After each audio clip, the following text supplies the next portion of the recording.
Hey, hi everyone. This is part 4 of your iDrishti series through Mind Map, and in this video I'll cover the whole economic affair through Mind Map. Now हम economics की current affair की बात करें तो mainly यहाँ पे 3 type के question पूछे जाते हैं। पहला आपका जो बेसिक इकोनॉमिक्स रहेगा वहाँ से क्वेश्चन आता है, बेसिक करंट अफेयर्स। दूसरा आपका बजट से क्वेश्चन आता है and the third one is जहाँ पे डेटा आपसे पूछा जाता है, एग्रीकल्चर डेटा, मिनरल डेटा। सो आप आई दृष्टि को देखोगे तो आपका जो पार्ट 3 है that is agriculture data, mineral data and part 2 जो है बजट का, बहुत अच्छे से कवर नहीं किया गया है, सिर्फ ऊपर ऊपर से चीज़ों को कवर कर दिया गया है। डेट इज़ वाई हम बजट को और डेटा वाले पोर्शन को अलग से डील करेंगे। इनकी एक डेडिकेटेड वीडियो आएगी बिकॉज इन दोनों पार्ट से ही आपको कम से कम 4 से 5 सवाल मिल जाएंगे। 2-3 सवाल बजट से आता है और 2-3 सवाल आपका डेटा से आता है। सो इनको हम अलग से डील करेंगे। In this video will cover the basic economics affair. So let's start. The first news is NPS Vatsalya. NPS क्या होता है आप सबको पता है, नेशनल पेंशन स्कीम। सो एनपीएस वत्सल्य जो है वो माइनर्स के लिए पेंशन स्कीम है जिनकी उम्र 18 साल से कम है। कुछ बेसिक एलिजिबिलिटी क्राइटेरिया जान लो। पहला मैंने आपसे बता दिया कि ये माइनर सिटीज़न के लिए है जिनकी उम्र 18 साल से कम होनी चाहिए। यहाँ पे मैक्सिमम कंट्रीब्यूशन करने की कोई लिमिट नहीं है, बट मिनिमम कंट्रीब्यूशन आपको 1000 पर ईयर तक का करना होगा। एंड 18 साल के बाद जैसे बच्चा 18 साल से ऊपर का हो जाएगा तो जो ये आपका एनपीएस वत्सल्य है ये रेगुलर एनपीएस अकाउंट में बदल जाएगा। Next one, 5 successful year of प्रधानमंत्री किसान मानधन योजना। किसान मानधन योजना कब लॉन्च हुआ था? 12 सितंबर 2019। यहाँ पे आप ईयर याद रखो एंड ये काफ़ी इंपॉर्टेंट स्कीम हो जाती है बिकॉज उस टाइम पे गवर्नमेंट ऑफ इंडिया ने काफ़ी प्रमोट किया था इसको। इस स्कीम को लॉन्च क्यों किया गया था? For providing social security to all the small and marginal farmers. जो छोटे फार्मर होते हैं उनके लिए बेसिकली ये एक पेंशन स्कीम थी। यहाँ पे पेंशन आपको कितना मिलता है? 3000 मंथली मिलता है and it is voluntary and contributory scheme. कितना कंट्रीब्यूट करना होता है? तो एज वाइज आपको कंट्रीब्यूट करना होता है। 18 से 40 साल के अंदर आप 55 रुपये से लेके 200 रुपये तक पर मंथ कंट्रीब्यूट कर सकते हो। सो this is basically a pension scheme, contributory and voluntary pension scheme. Next one, unified pension scheme, UPS. काफ़ी इंपॉर्टेंट है ये। इसको लॉन्च कब किया गया था? 2024 में, इसी साल अगस्त 24 को। बेसिकली ये किसके लिए है? तो जितने भी सेंट्रल गवर्नमेंट एम्प्लॉयज़ हैं ना, सीजीई, उनके लिए होता है। उनके पास ये ऑप्शन है कि चाहे वो अपने पुराने वाले एनपीएस में रहें या फिर वो इस स्कीम में स्विच कर सकते हैं। स्टेट्स के पास भी ये ऑप्शन है कि वो अपने स्टेट में यूपीएस चला सकते हैं। एंड इसी तर्ज पे देखा जाए तो महाराष्ट्र पहला स्टेट बना है टू अडॉप्ट यूपीएस। ये इंपॉर्टेंट फैक्ट हो जाता है। इस स्कीम को इम्प्लीमेंट कब से किया जाएगा? देखो, लॉन्च डेट इसका 24 अगस्त है बट इम्प्लीमेंटेशन डेट जो है वो 1 अप्रैल 2025 से है। पेंशन आपको कितना मिलेगा? 50% ऑफ द एवरेज बेसिक पे for those with 25+ year of service. जो लोग 25+ साल से सर्विस में हैं उनको उनके बेसिक एवरेज पे का 50% मिलेगा। और मिनिमम पेंशन कितना मिलेगा? 10,000 रुपया जिन्होंने 10 साल प्लस की सर्विस दी है। Next one, Tata group unveil 27,000 crore semiconductor facility in Assam. यहाँ पे सिर्फ आपको ये न्यूज़ जाननी है, बेसिकली लोकेशन जानना है कि टाटा ग्रुप ने जागी रोड आसाम में सेमीकंडक्टर फैसिलिटी को अनवील किया है, सेटअप किया है। कहाँ पे किया है? आसाम में किया है। प्लेस का नाम याद रखना। और सेमीकंडक्टर से रिलेटेड काफ़ी न्यूज़ पहले भी आ गई थी। गवर्नमेंट ऑफ इंडिया ने यूएई के साथ भी एमओयू साइन किया था सेमीकंडक्टर मैन्युफैक्चरिंग में। तो वो पुरानी न्यूज़ भी आप रिवाइज करते रहना, कन्फ्यूजन ना हो जाए एक प्लेस से दूसरे प्लेस में। Next one, CCEA approve 8 national high speed corridor project. एक चीज़ आप यहाँ पे ये ध्यान रखो कि जो सीसीईए होता है उसको चेयर कौन करता है? तो ऑनरेबल पीएम चेयर करते हैं, cabinet committee on economic affair. And under this project 936 kilometre of roads को कंस्ट्रक्ट किया जाएगा under PPP model. That's all, बहुत ज़्यादा इसमें कुछ इन्फॉर्मेशन नहीं है। Next one is state of world fisheries and aquaculture 2024। इसको शॉर्ट फॉर्म में सोफिया भी बोला जाता है, सोफिया 2024। कौन रिलीज़ करता है? Food and agriculture organisation. Ranking की बात करें तो इनलैंड फिशरीज में इंडिया का रैंक फर्स्ट है, ये इंपॉर्टेंट है। टॉप एक्सपोर्टर कौन कौन से हैं? China, Norway, Vietnam, first, second, third. And top importer कौन है फिशरीज एंड एक्वाकल्चर का? Then USA, Japan and Spain, 1, 2 and 3। So importer and exporter को आप याद रखना। अगर हम प्रोडक्शन की बात करें रीजन वाइज, देन एशिया में 70% फिश प्रोडक्शन होता है। एंड कंट्री वाइज बात करें प्रोडक्शन की तो चाइना में 36% होता है प्रोडक्शन। इसके बाद सेकंड नंबर पे इंडिया आता है जहाँ पे 8% ऑफ फिशरीज एंड एक्वाकल्चर का प्रोडक्शन होता है। सो यहाँ पे ये सारे फैक्ट्स आप नोट डाउन कर लेना। नेक्स्ट वन, CDP सुरक्षा, ये क्या है? It is a platform launched by government of India to digitise subsidy disbursement for horticulture farmer. Horticulture farmer को डिजिटल तरीके से सब्सिडी देना है, उसी के लिए इस प्लेटफॉर्म को बनाया गया है CDP सुरक्षा। Next one, Bharat tax 2024। Basically Bharat tax is an international industry platform and यहाँ पे टेक्सटाइल को शोकेस किया जाता है, फैशन को शोकेस किया जाता है। इनफैक्ट भारत टैक्स जो है वो PM मोदी के 5F विजन से इंस्पायर्ड है। 5F विजन क्या था? Farm to fibre, fibre to factory, factory to fashion and fashion to foreign. So 5F vision के थ्रू जो भी हमारा टेक्सटाइल है उसको from farm to foreign promote किया जाएगा। नाउ ये कहाँ पे कंक्लूड किया गया? भारत मंडपम दिल्ली में। थीम क्या था इसका? Celebrating India textile heritage and global leadership. Theme याद रखना। And it will promote circularity in the textile industry. By saying that it will promote circularity, that means कि एनवायरमेंटल फ्रेंडली तरीके से, सस्टेनेबल तरीके से टेक्सटाइल इंडस्ट्रीज़ को promote किया जाएगा। Next one, Atal Setu. It is the India longest bridge and India longest sea bridge. ठीक है, ये इंडिया का लॉन्गेस्ट ब्रिज भी है और लॉन्गेस्ट सी ब्रिज भी है। इसका लेंथ कितना है? 21.8 किलोमीटर। कहाँ पे है? नवी मुंबई में। कब इनॉग्रेट किया गया था? 12 जनवरी 2024 को बाई ऑनरेबल PM। लोकेशन याद रखना, लेंथ भी याद रखना एंड फैक्ट याद रखना कि it is the longest bridge and longest sea bridge. Next one, Pradhan Mantri Suryodaya Yojana. नाम से ही जाहिर है कि सोलर रूफटॉप इंस्टॉलेशन से रिलेटेड है Suryodaya. So it focuses on rooftop solar installation. And इसकी सबसे अच्छी बात यह है कि जो मिडिल क्लास लोग हैं वो एनर्जी जनरेट भी कर पाएंगे, प्लस जो एक्स्ट्रा एनर्जी रहेगी उसको डिस्कॉम को बेच भी पाएंगे, तो कुछ पैसिव इनकम भी जनरेट होगा। नाउ इस प्रोग्राम के थ्रू 300 यूनिट फ्री इलेक्ट्रिसिटी दी जाएगी पर मंथ। डैट मीन्स कि अप टू 18,000 रुपी बचेगा। इसके साथ ही एम्प्लॉयमेंट अपॉर्चुनिटी जनरेट किया जाएगा, प्लस सोलर इंस्टॉलेशन को प्रमोट किया जाएगा। Next one, national programme on Anganwadi cum creche Palna. Economic सर्वे में भी इसकी बात की गई है।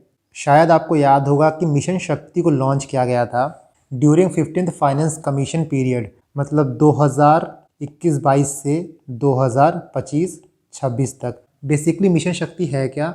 It is an integrated women empowerment programme.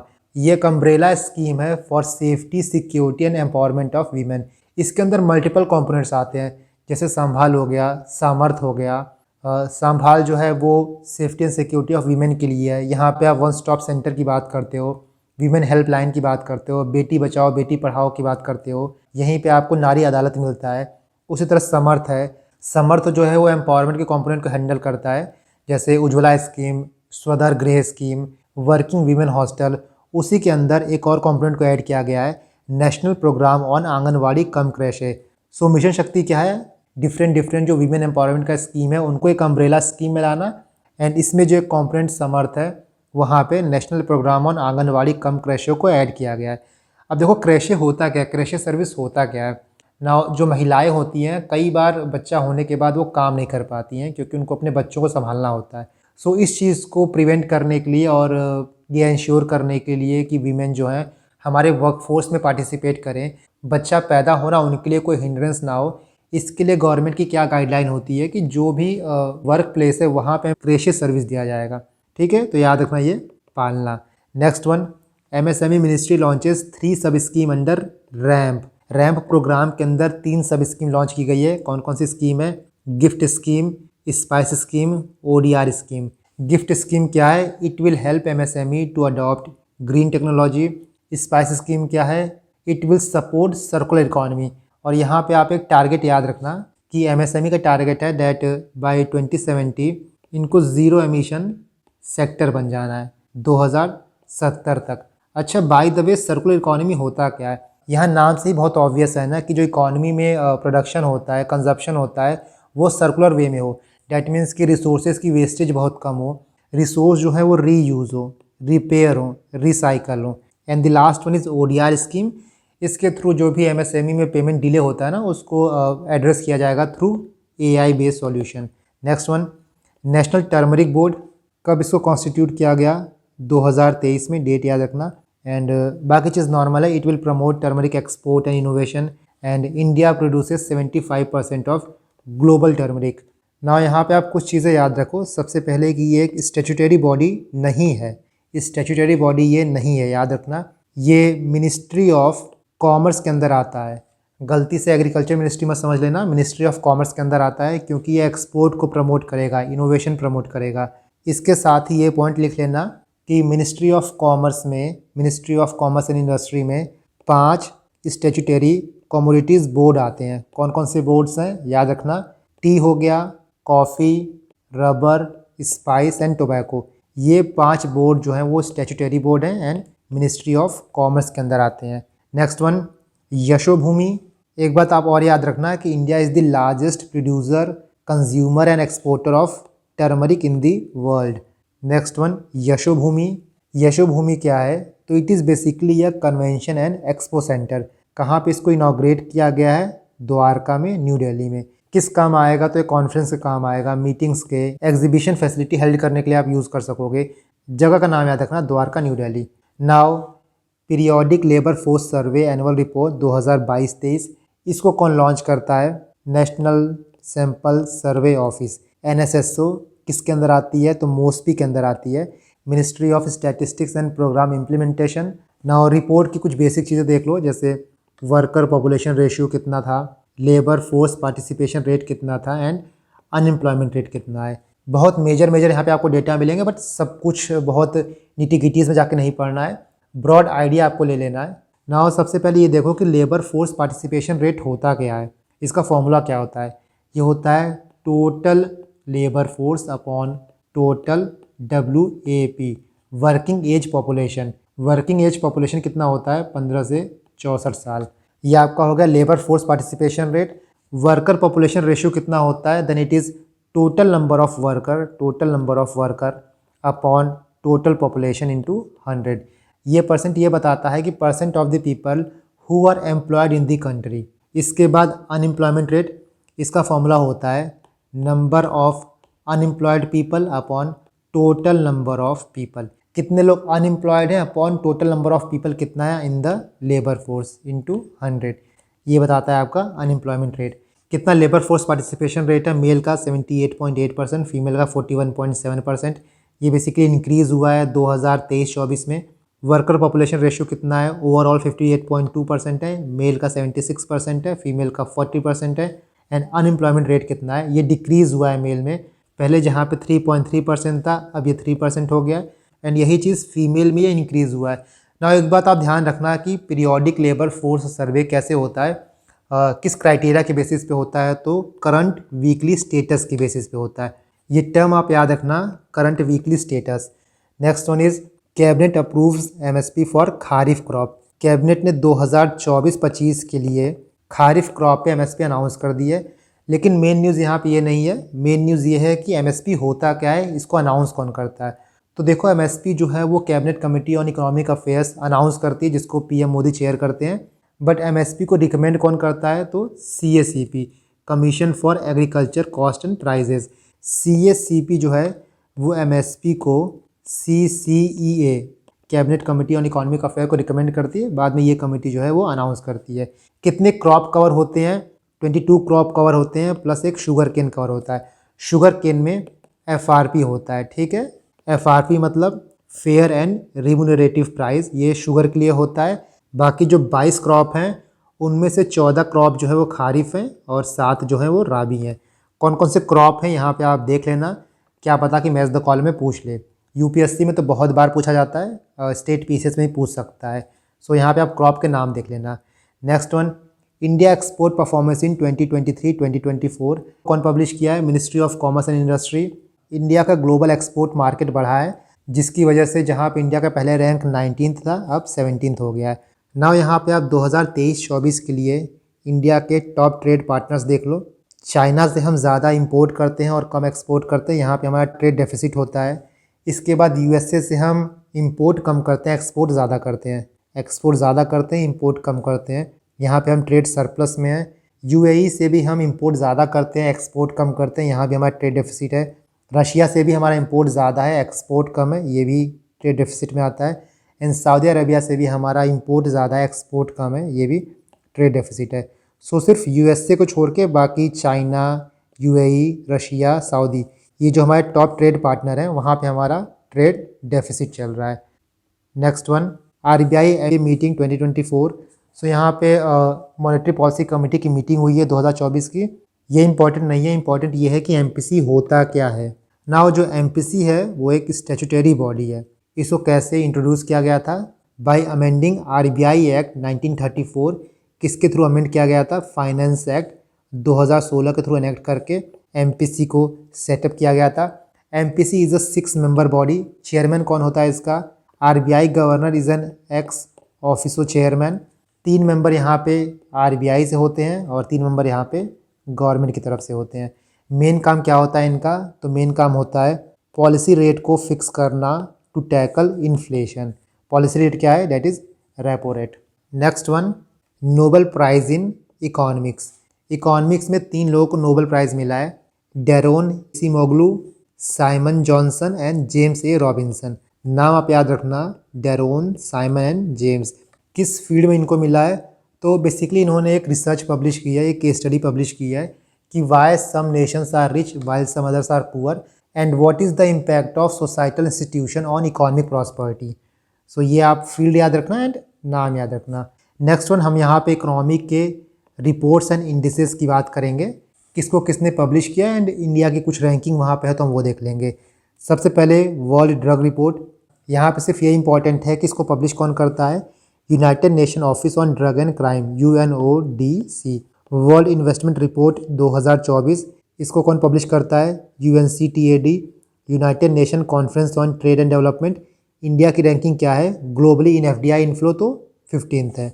Next one, state of world population 2024, कौन इसको पब्लिश करता है? United nation population fund. और वर्ल्ड पॉपुलेशन में इंडिया जो है वो पहले नंबर पे आ गई है with an estimated population of 1.44 billion. India में 0 से 14 ईयर्स ऑफ एज वालों की संख्या 24% है। Next one, time magazine global 100 most influential companies.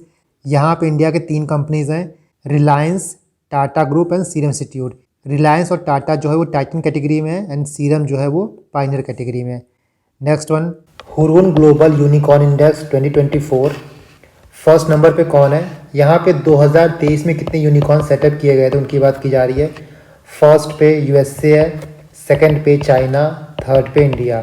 2023 में कितने यूनिकॉर्न सेटअप किए गए? 67। 2022 में ये नंबर 68 था। Next one, global trade overview 2023 and 2024 outlook, इसको कौन पब्लिश करता है? UNCAD, United Nation conference on trade and development.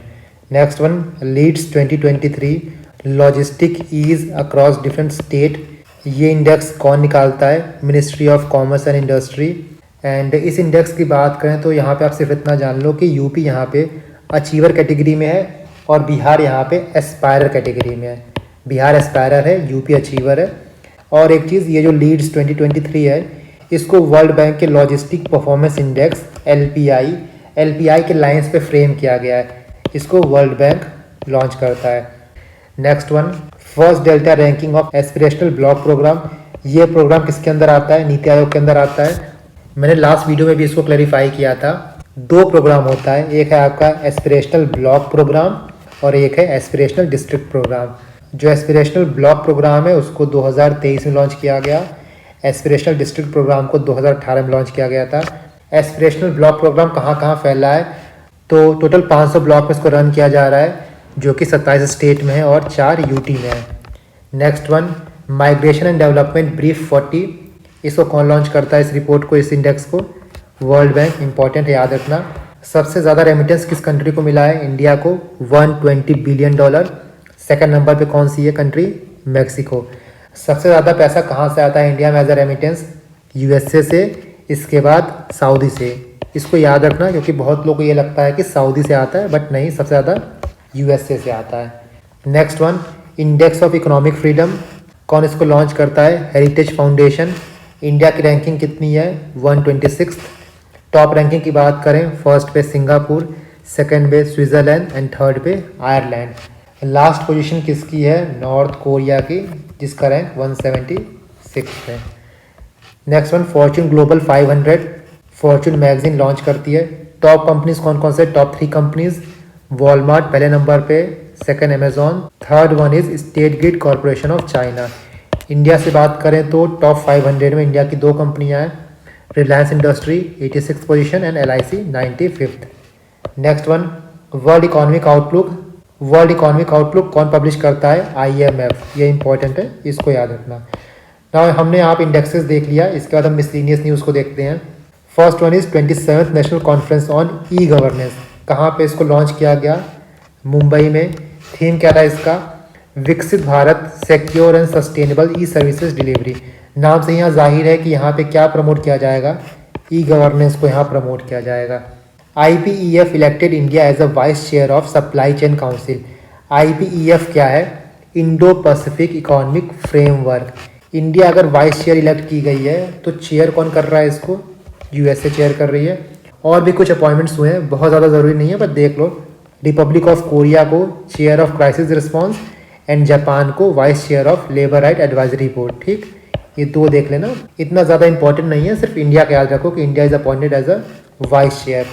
Now इस काउंसिल का फंक्शन क्या है? नाम से यहाँ पे आप देख रहे हो ना, सप्लाई चेन काउंसिल। तो जो 14 मेंबर नेशन है, हाँ एक बात आप और याद रखो कि इसके मेंबर नेशन कितने हैं? टोटल 14।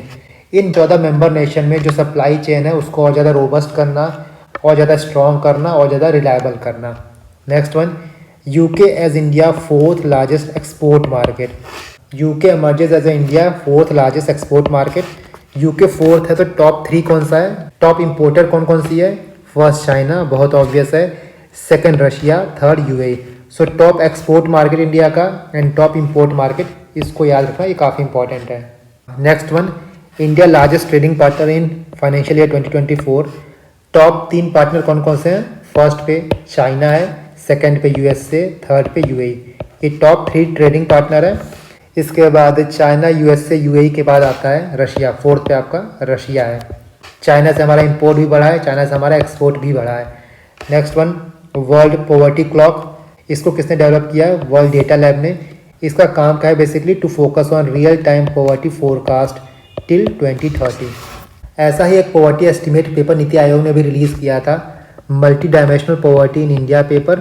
और इस पेपर के हिसाब से जो इंडिया में मल्टी डायमेंशनल पॉवर्टी है वो डिक्रीज़ हुई है। आप मुझे ये बताना कि मल्टी डायमेंशनल पॉवर्टी इंडेक्स जो है वो कौन लॉन्च करता है, कौन रिलीज़ करता है? बहुत इंपॉर्टेंट है एग्जाम के लिए, please comment down below. I know कि बहुत लोग कमेंट नहीं करेंगे, बट जो सीरियस हैं वो कमेंट करेंगे ही, क्योंकि मैंने इसको पहले पढ़ाया है। So multi dimensional poverty index कौन रिलीज़ करता है ये आप कमेंट करो, प्लस ये किस 3 डायमेंशंस पे एक्यूट पॉवर्टी को मेजर करता है, कौन सा ये 3 डायमेंशन है और कौन इस रिपोर्ट को पब्लिश करता है। Next one, India first transshipment port. Transshipment port क्या होता है? Sorry, I just forgot to plug in my microphone, इसलिए साउंड में आपको बहुत नॉइज़ आ रहा होगा। Now India first transshipment port, ये बहुत इंपॉर्टेंट न्यूज़ है, बिकॉज अब तक इंडिया अपने ट्रांसशिपमेंट के लिए सिंगापुर और कोलंबो पोर्ट पे डिपेंडेंट रहता था। क्योंकि क्या होता है ना कि जो बड़े बड़े शिप होते हैं, बड़े बड़े वेसल्स होते हैं, उनको पोर्ट पे आने के लिए बहुत ज़्यादा डेप्थ चाहिए होता है वाटर का, और इंडिया के पोर्ट्स में इतना डेप्थ नहीं है। डैट इज़ वाई पहले जो बड़े बड़े शिप होते हैं वो कोलंबो जाते हैं, सिंगापुर जाते हैं, उसके बाद वहाँ से जो गुड्स रहते हैं वो अनलोड होता है छोटे शिप में, और वो जो है वो अलग अलग इंडिया के पोर्ट्स में आते हैं। बट इंडिया अब अपना विंजियाम पोर्ट को डेवलप कर रहा है। कहाँ पे डेवलप कर रहा है? केरला। कौन इसको ओन करता है? Adani group. And this is the India first transshipment port. इससे अब हमारी जो डिपेंडेंसी है सिंगापुर पोर्ट और कोलंबो पोर्ट पे, वो रिड्यूस हो जाएगी। Next one, India sign free trade agreement with EFTA bloc. EFTA क्या है? European free trade agreement. इस ब्लॉक में कौन कौन से मेंबर आते हैं? Iceland, Liechtenstein, Norway and Switzerland. India ने इनके साथ टेपा साइन किया है, trade and economic partnership agreement. ये इंपॉर्टेंट है, इसको याद रखना आप। And it will promote, it will create investment and job. कब साइन किया गया था? 10 मार्च 2024 को। नाउ हमारी मेजर इकोनॉमिक न्यूज़ खत्म हो गई है, अब हम न्यूज़ इन शॉर्ट्स देखते हैं। छोटे छोटे न्यूज़, वन लाइनर टाइप के न्यूज़। 4 इंडिया के सेंट्रल पब्लिक सेक्टर एंटरप्राइज को नवरत्न स्टेटस मिला है। कौन कौन से वो CPSC हैं? RailTel corporation of India, solar energy corporation of India, Satluj Jal Vidyut Nigam, national hydroelectric power corporation. ये चारों याद रखना इंपॉर्टेंट है काफ़ी ये। अब इन चारों के ऐड होने के बाद टोटल नवरत्न कंपनीज कितनी हो गई हैं? 25। इसके बाद देखो 4th edition of global bio India 2024, ये इवेंट कहाँ पे हेल्ड किया गया था? न्यू दिल्ली में। And this is the largest biotech event in India. इसके साथ एक आप फैक्ट और जान लो कि ग्लोबल इनोवेशन इंडेक्स कौन रिलीज़ करता है? इसको रिलीज़ करता है वीपो, world intellectual property organisation. Next one, she box portal. इस पोर्टल को किसने लॉन्च किया है? Ministry of women and child development. Basically ये पोर्टल होता क्या है? तो जो वर्क प्लेस है वहाँ पे विमेंस की सेफ्टी को इंश्योर करने के लिए, उनका सेक्सुअल हरासमेंट प्रिवेंट करने के लिए ये एक सेंट्रलाइज्ड कंप्लेंट प्लेटफॉर्म बनाया गया है, जहाँ पे अगर वीमेन अपने वर्क प्लेस पे सेक्सुअल हरासमेंट फेस कर रही हैं तो यहाँ पे वो कंप्लेन कर सकती हैं। Next one, integrated industrial township. कहाँ पे इसको इनॉग्रेट किया गया? ग्रेटर नोएडा। और कौन डेवलप कर रहा है ये देख लो, integrated industrial township Greater Noida limited. Place याद रखना, लोकेशन याद रखना, Greater Noida. Next one, committee for digital payment intelligence platform. इस कमिटी का नाम क्या है? तो AP होटा कमिटी, नाम याद रखना आप। साथी 2.0 किसने लॉन्च किया है? सेबी ने लॉन्च किया है for investor to manage their personal finances more effectively. Next one, Japan introduced holographic technology in new bank note. Country का नाम याद रखना सिर्फ आप कि ऐसी कौन सी कंट्री है जिसने अपने बैंक नोट पे होलोग्राफिक टेक्नोलॉजी को इंट्रोड्यूस किया है? Then it is Japan. Next one, RBI repatriation of gold from UK to India. RBI ने UK से इंडिया में 100 टन ऑफ गोल्ड को रिपेट्रिएट किया है, मतलब वापस मंगाया है। कहाँ से मंगाया है? कंट्री का नाम याद रखना, then it is UK। Next one is India first multi modal logistic park in Chennai. Location important है, कहाँ पे इंडिया का पहला मल्टी मोडल लॉजिस्टिक पार्क को इनॉग्रेट किया गया? Then it is Chennai. Developer कौन है? Reliance industry. और चेन्नई में कहाँ पे? Mappedu. Next one, Varanasi airport to be developed as green airport. Lal Bahadur Shastri airport जो है वाराणसी का, उसको as a green airport develop किया जा रहा है। Next one, IREDA Indian renewable energy development agency को नवरत्न स्टेटस मिला है। Next one, India Nigeria local currency settlement system arrangement. India ने किसके साथ local currency settlement system sign किया है? इस एग्रीमेंट को इंडिया ने किसके साथ साइन किया है? नाइजीरिया के साथ। इसको याद रखना। इसमें यह होता है कि बायलैटरल ट्रेड जो होते हैं वो लोकल करेंसी में होते हैं instead of dollars. Next one, world first CNG motorcycle किसने डेवलप की? बजाज ऑटो ने। Next one, first commercial crude oil strategic storage, कहाँ पे इसको ओपन किया गया? Then Padur India. पदूर कहाँ पे है? कर्नाटका में है। कर्नाटका के पदूर में इंडिया का पहला commercial crude oil strategic storage को ओपन किया गया है। The next news is financial inclusion index RBI release करती है, and this basically measure the extent of financial inclusion in India. कितना इजी एक्सेसिबिलिटी है, यूजेज है, क्वालिटी है फाइनेंशियल सर्विसेज की इंडिया में, इसको ये मेजर करता है। India first integrated agree export facility, कहाँ पे इसको लॉन्च किया गया? जवाहरलाल नेहरू अथॉरिटी JNPA मुंबई में इस फैसिलिटी को सेटअप किया गया। नाम से ही यहाँ जाहिर है that it will boost agriculture export. Next one, Namo drone Didi scheme. इस स्कीम में क्या होगा कि सेल्फ हेल्प ग्रुप वीमेंस को ड्रोन प्रोवाइड किया जाएगा। कितने ड्रोन्स? 15,000 ड्रोन प्रोवाइड किए जाएंगे। एंड ये SSG क्या करेंगे कि इन ड्रोन्स को फार्मर्स को रेंट करेंगे, रेंटल सर्विसेज पे देंगे। Next one, first European nation to accept UPI। कौन सा नेशन है? This is France. कंट्री का नाम याद रखना। 100% FDI इन स्पेस सेक्टर। सिर्फ इतना जान लो कि रिसेंटली किस सेक्टर में 100% FDI अप्रूव किया गया है? Then it is space sector through automatic route for satellite manufacturing. Next one, 16th finance commission. Chairperson कौन है? डॉक्टर अरविंद पनघरिया। ये नीति आयोग के एक्स वाइस चेयरमैन भी रह चुके हैं। 16th फाइनेंस कमीशन का टेन्योर कब से कब तक है? 2026 से 2031 तक का। और इनको अपनी रिपोर्ट कब तक सबमिट करनी है? Then 31 October 2025। Next one, Unnati becomes the first entity to list on social stock exchange. जैसे आप अलग अलग स्टॉक एक्सचेंज सुनते हो ना, बॉम्बे स्टॉक एक्सचेंज हो गया, नेशनल स्टॉक एक्सचेंज हो गया, इन्हीं स्टॉक एक्सचेंज का एक पार्ट है सोशल स्टॉक एक्सचेंज। ये स्टॉक एक्सचेंज क्या करता है कि जो सोशल एंटरप्राइजेज होते हैं उनको फंड रेज करने में हेल्प करता है। So Unnati become the first entity to list on social stock exchange. Next one, SEBI unveils score 2.2, इसको हमने अभी ऊपर देखा है। World largest renewable energy park in Khavda. Khavda कहाँ पे है? गुजरात में है। यहाँ पे वर्ल्ड का लार्जेस्ट रिन्यूएबल एनर्जी पार्क को सेटअप किया गया है। डेवलपर कौन है? Adani green energies. Next one, RBI DIGITA initiative. DIGITA मतलब क्या होता है? Digital India trust agency initiative to combat illegal lending application. इसके लिए आरबीआई का ये इनिशिएटिव है। Next one, India first UPI ATM किसने लॉन्च किया? हिताची पेमेंट सर्विसेज ने एनपीसीआई के साथ मिलके। They are the white label ATMs. That means कि अब एटीएम से पैसा निकालने के लिए आपको कार्ड की ज़रूरत नहीं पड़ेगी, कार्डलेस पेमेंट होगा। आपका जो यूपीआई है उसके थ्रू भी जाकर आप एटीएम से कैश विड्रॉ कर सकते हो। Next, India Australia rapid innovation and startup expansion accelerator, rise accelerator. पहला सवाल तो यही हो जाता है कि इंडिया ने इसको किसके साथ सेटअप किया है? Then it is in partner with Australia.